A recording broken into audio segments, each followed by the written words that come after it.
जय श्री राम। शंखनाद में आपका स्वागत है। पश्चिम बंगाल में जहां दूसरे चरण की वोटिंग होने वाली है, अलग अलग पार्टियां तैयारी कर रही हैं कि कैसे इस चरण को अपने लिए बेहतर बनाया जाए। वहीं टीएमसी के नेता समर्थक ये कोशिश कर रहे हैं कि ईडी से कैसे बचा जाए।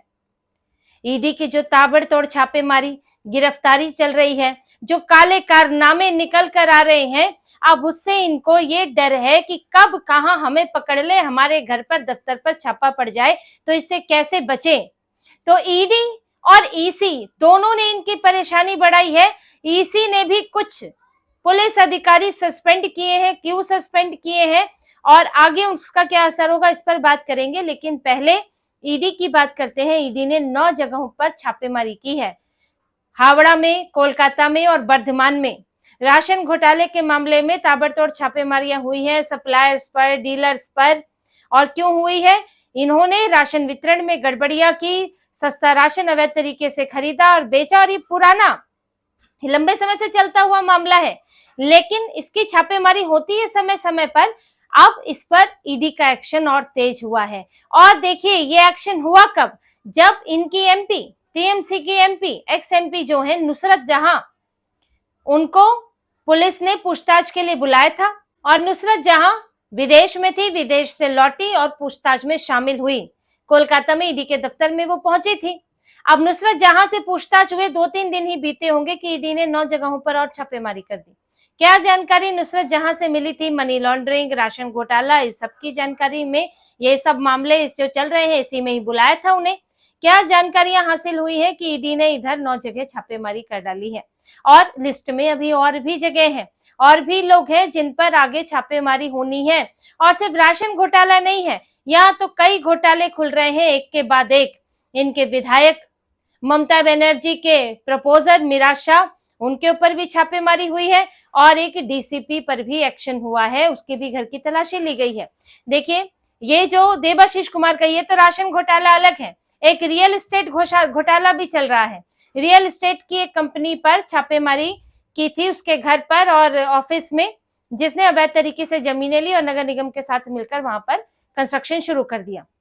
अब जब उसके दफ्तर पर छापेमारी हुई तो ममता बनर्जी के विधायक देबाशीष कुमार की जानकारी सामने आई कि देबाशीष कुमार के जो इलाके में भी इसी तरह का कंस्ट्रक्शन हुआ है। फिर देबाशीष कुमार के जरिए सोना पप्पू की जानकारी सामने आई कि सोना पप्पू भी कुछ मिला हुआ है। फिर सोना पप्पू से कुछ ट्रांजेक्शन मिली है, डीसीपी, कोलकाता डीसीपी शांतनु बिस्वास के पास कुछ ट्रांजेक्शन मिली और फिर उनके घर पर भी तलाशी हुई है। तो ये सब तार देखिए सब कैसे जुड़ते जा रहे हैं और खुलते जा रहे हैं इनके कारनामे, कि एक के बाद एक इनके लोग जो है इसमें सामने आ रहे हैं। तो कई छापेमारियां, कई केस ईडी इस वक्त देख रही है। राशन घोटाला, रियल एस्टेट घोटाला और पार्थ चैटर्जी शिक्षक घोटाले में तो फंसे ही हुए हैं। पार्थ चैटर्जी अभी गिरफ्तारी हुई है उनकी। अभी तो देखिए कुछ हद तक चुप्पी हो सकती है पार्थ चैटर्जी की, क्योंकि अभी ममता बनर्जी सत्ता से जाएंगी या नहीं इसकी पुष्टि नहीं हुई है। पुष्टि 4 मई को हो पाएगी कि कौन चुनाव जीतेगा।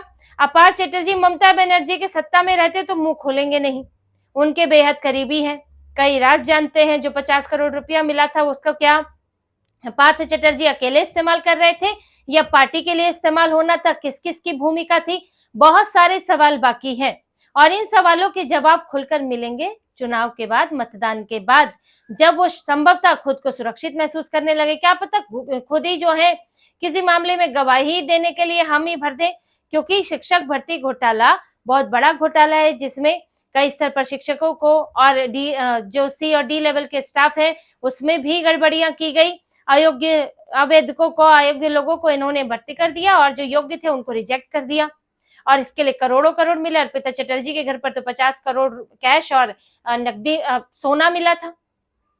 तो पार्थ चटर्जी भी मुंह खोल सकते हैं, इनके लिए तो चुनाव बाद और मुसीबतें आने वाली हैं। और इधर से ईडी ने आईपैक मामले में भी शिकंजा कसा हुआ है। आईपैक मामले में ममता बनर्जी, एक तो वो सुप्रीम कोर्ट में फंस गई, दूसरा आईपैक के जो डायरेक्टर शिकंजे में आ रहे हैं, ये भी मुसीबत है।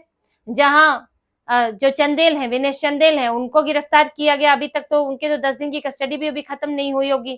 फिर ऋषिराज सिंह को भी बुलाया गया था समन देकर, छापेमारी तो पहले ही हो गई थी। प्रतीक जैन की पत्नी और उनके भाई को भी बुलाया गया था। अभी तो प्रतीक जैन का भी नंबर आ सकता है। तो लगातार आईपैक का मामला रुका नहीं है और हालत ये हो गई कि आईपैक को दफ्तर बंद करना पड़ा। इनका जो कोलकाता में दफ्तर है वो इन्होंने बंद कर दिया 11 मई तक के लिए, उसके बाद भी खुले गए नहीं, ये कोई इसकी गारंटी नहीं है। तो टीएमसी जो आईपैक के लोग काम करते थे वो अब वर्क फ्रॉम होम कर रहे हैं। तो इनका आईपैक जाने से भी ममता बनर्जी को नुकसान हुआ, क्योंकि आईपैक तो इनका कई स्तर पर ममता बनर्जी के लिए काम करता है, कैंडिडेट सिलेक्शन से लेकर जगह जगह जाकर प्रचार करना, जो एसआईआर में जिन लोगों का नाम नहीं गया उनको उनसे मिलना और उनके फॉर्म डलवाना, ये बहुत सारे काम जो है आईपैक इसमें करता था। तो वो एक तरह से टीएमसी पार्ट 2 था। अब एक ममता बनर्जी, अब कह सकते हैं टीएमसी के हाथ कट चुके हैं आईपैक के जाने से, और फिर भी आईपैक का मामला ठंडा होता तो नहीं दिख रहा है। कोयला तस्करी का मामला है, ईडी लगातार तलाशी कर रही है, देख रही है, सबूत खोज रही है और धीरे धीरे तार टीएमसी तक पहुंच सकते हैं। वहीं सुप्रीम कोर्ट में टीएमसी को फटकार पड़ी, फिर टीएमसी को तो नहीं कहेंगे, सीधे ममता बनर्जी को फटकार पड़ी कि ममता बनर्जी ने जिस तरह आईपैक की जांच में दखल दिया है उससे लोकतंत्र खतरे में आ गया है, ऐसा सुप्रीम कोर्ट का कहना था कि एक मुख्यमंत्री जिनके पास कानून व्यवस्था बनाने की जिम्मेदारी होती है, वो खुद ही अगर इस तरह से कानून तोड़ने लगेंगे तो फिर लोकतंत्र की और कानूनी व्यवस्था की सुरक्षा करेगा कौन? आखिर ईडी अब जाए किसके पास शिकायत करने के लिए? क्या वो ममता बनर्जी की शिकायत ममता बनर्जी की पुलिस से करे? तो ईडी ने भी, ईसी सुप्रीम कोर्ट ने भी बड़ा सख्त रुख इनके लिए अपनाया हुआ है आईपैक के मामले में। ममता बनर्जी ने जो किया, और ऐसा फैसला सुप्रीम कोर्ट देने वाला है जिससे कि नजीर बने, उदाहरण बने और कोई मुख्यमंत्री दोबारा ऐसा ना कर सके। तो ये लोग कई तरह से फंसे हुए हैं, एससी से भी डांट पड़ती है सुप्रीम कोर्ट से, ईडी भी छापे मारी और जिस तरह से इनके राज निकल रहे हैं उससे इनकी परेशानी बढ़ रही है। फिर यहाँ से जो इनकी विपक्षी पार्टियां हैं उनसे भी चुनौती आ रही है, और चुनाव आयोग तो है ही है। चुनाव आयोग से तो ममता बनर्जी बहुत ही परेशान है, क्योंकि इस बार साफ सुथरे कम हिंसक चुनाव करा दिए, इस बार ज्यादा लोग घायल भी नहीं हुए, ज्यादा हंगामा नहीं हुआ, बूथ कैप्चर नहीं हो पाया, तो बड़ी परेशानी है। और अब इसी ने क्या एक्शन लिया है देखिए, चुनाव आयोग ने 5 पुलिस अधिकारियों को सस्पेंड किया है, जिसमें एसपी भी है, डीएसपी भी है, डीजीपी भी है और एसडीपीओ भी है। और डायमंड हार्बर से सबसे ज्यादा यहाँ पर एक्शन हुआ है। डायमंड हार्बर जो कि अभिषेक बनर्जी का संसदीय क्षेत्र है, वहां से एसपी ईशानी पाल को भी, उनके खिलाफ भी एक्शन लिया गया है। ये पुलिस अधिकारी निलंबित किए गए हैं। क्यों? क्योंकि इनके ऊपर निष्पक्ष तरीके से, पारदर्शी तरीके से काम न करने का आरोप लगा है। चुनाव आयोग को ये रिपोर्ट मिली है कि चुनाव के दिन और उसके आसपास इन अधिकारियों ने निष्पक्षता नहीं दिखाई और कहीं ना कहीं अपने पद का दुरुपयोग किया और राजनीतिक पार्टी को फायदा पहुंचाया। तो इसलिए अब इनके ऊपर एक्शन लिया है और निलंबित कर दिया गया है। अब इनकी जगह किसी और को वहां पर उस इलाके में भेजा जाएगा। और ये आने वाले चुनाव के लिए एक मैसेज भी है पुलिस अधिकारियों पर, दूसरे अधिकारियों के लिए भी, कि चुनाव आयोग बख्शता नहीं है। आप अगर सोच रहे हैं कि चुनाव खत्म हो गया, हमने तो कर दिया जी, कर दिया पक्षपात, अब तो चुनाव खत्म हो गया है, अब क्या फर्क पड़ता है, तो अब क्या एक्शन होगा, ऐसा नहीं है। चुनाव आयोग ये दिखा रहा है कि आपने अगर गलत काम किया, आपने किसी राजनीतिक पार्टी का साथ दिया, तो आपके ऊपर चुनाव के बाद भी एक्शन होगा, मतदान के बाद भी एक्शन हो सकता है, यहाँ तक कि नतीजों के बाद भी एक्शन हो सकता है। तो ये छोड़ा नहीं जाएगा।